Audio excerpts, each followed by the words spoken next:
后来，甲咱的镜头刷到外岛澎湖，有业者用3年的时间来打造的海上平台船，今仔日照着鼓励来举办落水的典礼，为这个码头拼1000多斤的枣仔钱、麻糍甲糖啊！有真侪乡亲摕着纸箱啊，举着雨伞来巡，讲要来分福气，现场是热闹滚滚。这样子。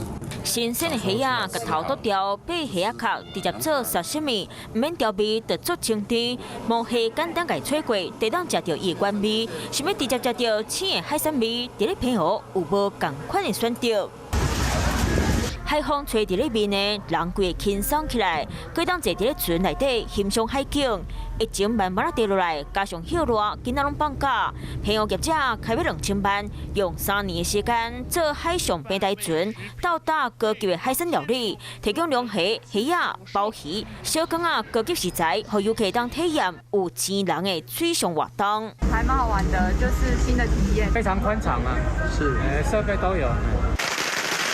放炮啊，真是落水，民众摕纸箱啊、希望啊、雨伞，要甲福气接电话，配合船头家照传统举办落水仪式，准备1000多斤的寸枣、麻糍含糖啊，为岸边来结过去，请真侪乡亲来到码头分福气。